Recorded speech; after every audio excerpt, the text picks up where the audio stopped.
자, 오늘 하나님의 말씀 요한계시록 15장 1절로 8절까지입니다. 요한계시록 15장 1절로 8절까지.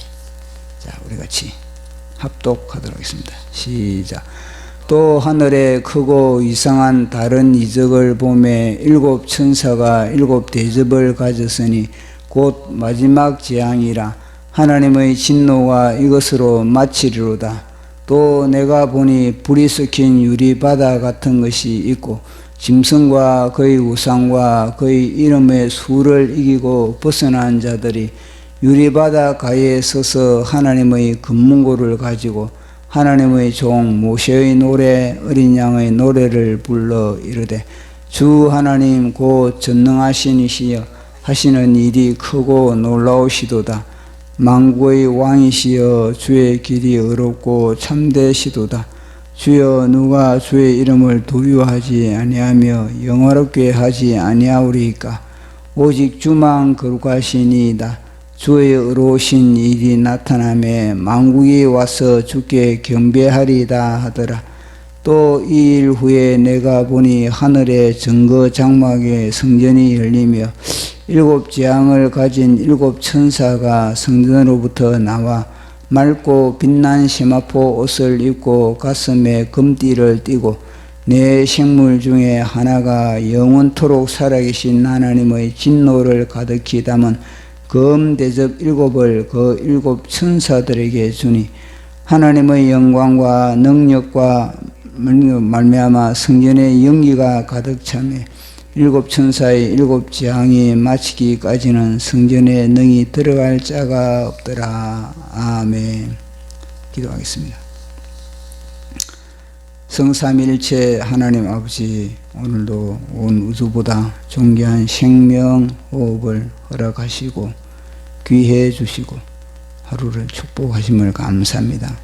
말씀과 기도와 찬송으로서 하루를 열게 하신 주님, 오늘도 하나님의 말씀을 통해서 우리 각자가 성령의 음성을 듣는 소중한 시간 되게 하여 주시옵소서.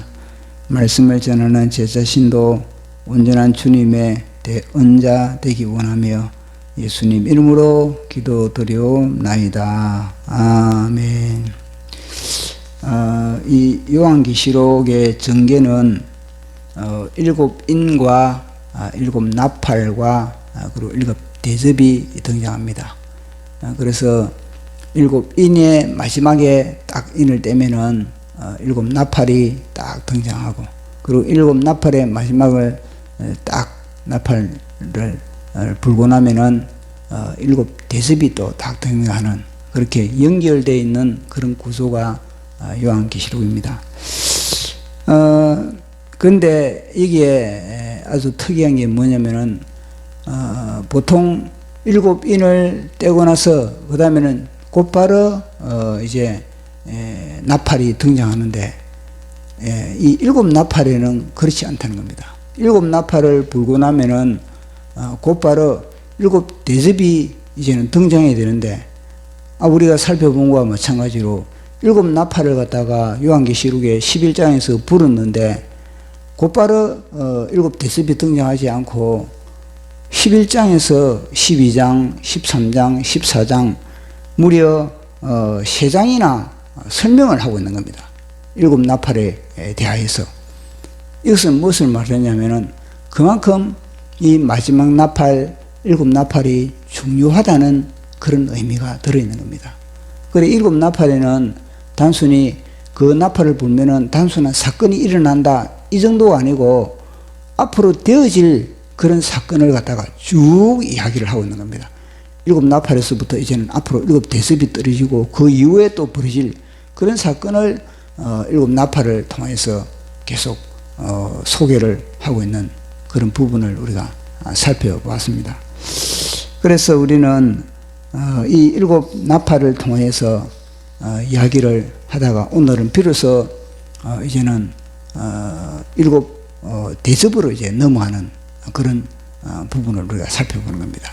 자, 오늘 일곱 대접을 이제 대접이 부어지기 전에 그 상황을 이야기하는데, 또 특이한 부분이 뭐냐면은 일곱 대접을 가진 천사를 소개하고 나서는 또 그 중에 삽입된 부분이 있다는 겁니다. 그 대접을 소개하고 난 이후에 또 뭐가 삽입되어 있는지 우리가 또 한번 자세히 보도록 하겠습니다. 15장 1절 시작. 또 하늘에 크고 이상한 다른 이적을 보매 일곱 천사가 일곱 대왕 곧 마지막 재앙이라 하나님의 진노가 이것으로 마치리로다. 아멘. 자, 그러면은 1절에 이 이야기를 하고 나면은 곧바로 이제는 이 몇 절로 넘어가야 되냐면은 이게 1절에서부터 5절 있잖아. 5절로 1절에서 5절로 넘어야 되는데 그 중간에 2절에서 4절까지가 들어가 있는 겁니다. 2절에서 4절까지가 또 하나의 그런 짐승의 표를 이긴 자들의 소개가 들어있다는 겁니다. 자, 우리 2절에서 4절까지 다시 한번 읽어보도록 하겠습니다. 또 내가 보니 불이 섞인 유리바다 같은 것이 있고 짐승과 그의 우상과 그의 이름의 수를 이기고 벗어난 자들이 유리바다가에 서서 하나님의 금문고를 가지고 하나님의 종 모세의 노래 어린 양의 노래를 불러 이르되 주 하나님 곧 전능하신 이시여 하시는 일이 크고 놀라우시도다. 만국의 왕이시여 주의 길에 여롭고 참되시도다. 주여 누가 주의 이름을 두려워하지 아니하며 영화롭게 하지 아니하오리까. 오직 주만 거룩하시니이다. 주의 의로우신 일이 나타나매 만국이 와서 주께 경배하리다. 아멘. 그래 이 소개를 갖다가 이게 사실은 14장 20절 이후에 14장에 들어가야 될 그런 내용인 것 같은데 보니까 15장에 뚝 적어놨고 15장 1절은 일곱 대접을 이제는 소개하고 그리고 그 중간에 지금 이 이야기를 지금 하고 있는 겁니다. 그래 그것을 보면서 이 사건이 굉장히 중요하기 때문에 이 사건을 강조하고 있는구나 이걸 우리가 알 수가 있습니다.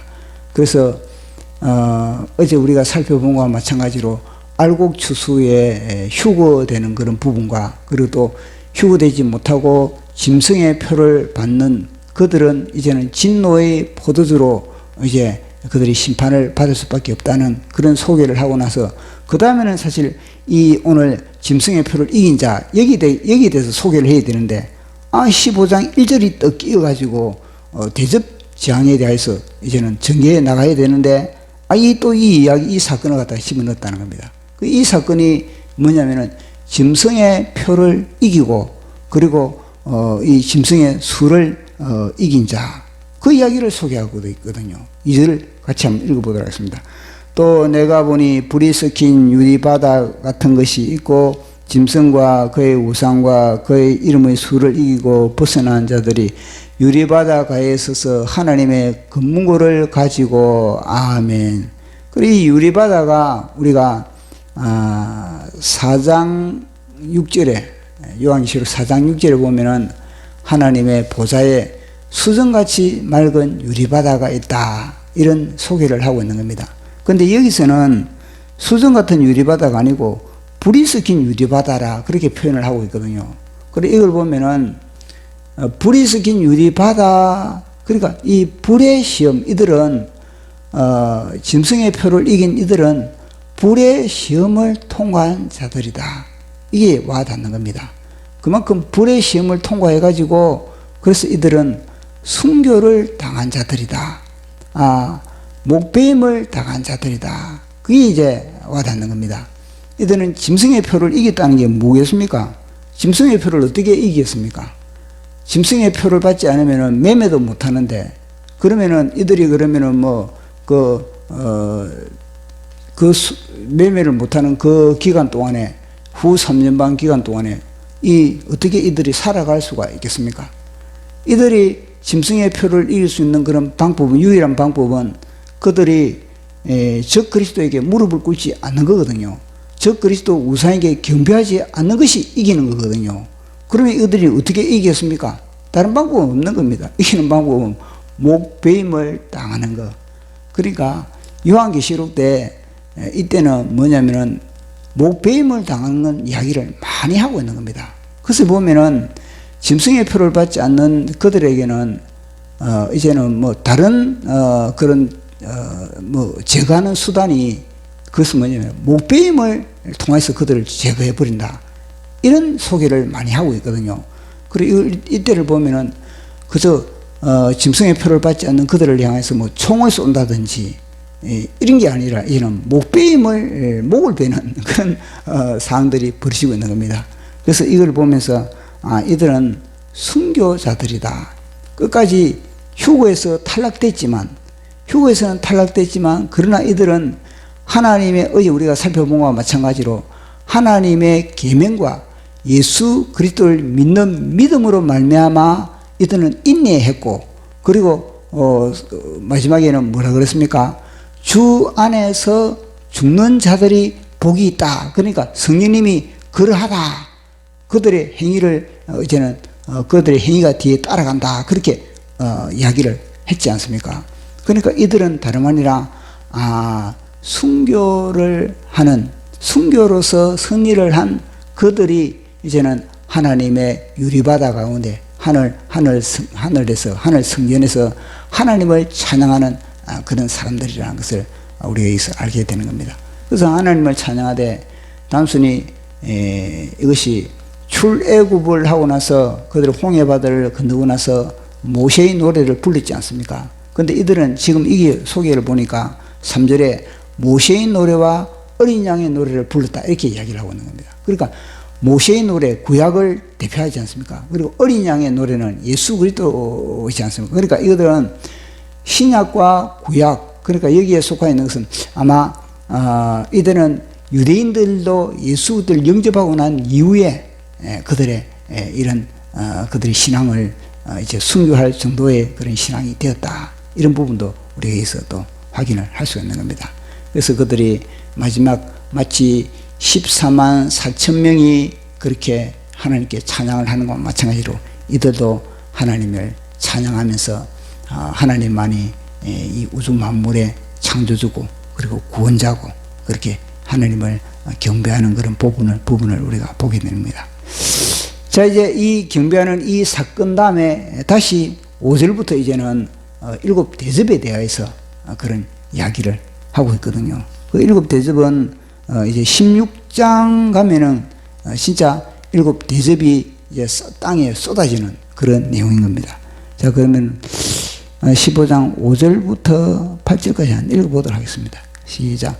일 후에 내가 보니 하늘의 정거장막에 성전이 열리며 일곱 재앙 가진 일곱 천사가 성전으로부터 나와 맑고 빛난 시마포 옷을 입고 가슴에 금띠를 띠고 내 생물 중에 하나가 영원토록 살아계신 하나님의 진노를 가득히 담은 금대접 이불로 그 일곱 천사들에게 주니 하나님의 영광과 능력과 말미암아 성전의 연기가 가득 차매 일곱 천사의 일곱 재앙을 마치기까지 성전에 너니 들어갈 자가 없더라. 아멘. 그러니까 이걸 보면은 만약에 휴거되지 못하고 남은 자들은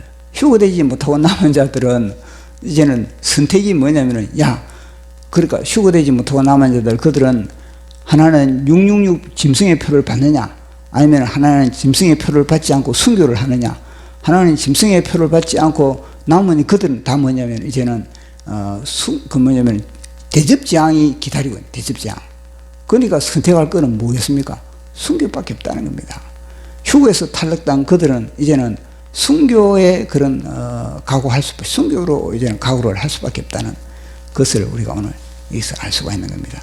기회를 놓친 그들, 주님의 휴거를 준비하지 못한 그들에게는 오직 순교만이 그들의 인생을 영원히 보장받을 수 있다는 것을 우리에게 이야기해 주고 있는 겁니다. 그래서 우리가 뭐 평소에 우리의 믿음이 순교의 정신을 가졌을 때 그때 우리가 또 휴거되고 또 우리가 주님의 그런 형상으로 빚어지는 거 아니겠습니까? 그래 이걸 보면서 예수님이 사실 우리를 위해서 순교를 했지 않습니까? 십자가에서 예수님이 우리를 위해서 순교를 했으니까 이들도 응답을 해야 되는 겁니다. 응답이 뭐냐면은 순교적인 그런 삶을 살지 못했기 때문에 이들이 남았거든요. 휴거되지 못하고. 그러니까 이들이 순교적인 그런 삶을 살지 못하기 때문에 하나님이 요구하는 것은 뭐냐? 너희들은 뭐냐? 순교를 통해서 보답을 하라. 이게거든요. 예수님이 우리를 위해서 순교를 했으니까 너희 신앙도 뭐냐면요. 순교로서 뭐냐? 이 생을 마감을 했을 때 하나님께서는 하늘 영원한 나라가 보장이 된다. 그때가 바로 마지막 때의 삶의 자세라는 것을 우리에게 이야기해 주고 있는 겁니다. 그래서 우리도 마치 오늘 하루도 우리가 마지막 때의 삶을 사는 것처럼 순교자적인 그런 각오로 하루를 살아가는 저와 여러분 되기를 예수님 이름으로 축원합니다. 기도하겠습니다. 사랑의 하나님 아버지, 휴거에서 탈락된 그들의 선택은 주님 대접지향을 받느냐 아니면은 순교로서 인생을 예수 그리스도께서 우리를 위해서 순교하셨듯이 보답을 하느냐, 그 갈림길에서 오늘 하나님 유리바닷가에서 찬양을 할 수 있는 이들 모습처럼 우리도 오늘 하루 순교자적인 그런 삶을 오늘도 살아갈 수 있게, 그래서 예수 그리스도와 연합된 삶이 오늘도 연출되기 있게 하여 주시옵소서. 모든 것 감사의 건 돌리며 예수님 이름으로 기도드려옵나이다. 아멘.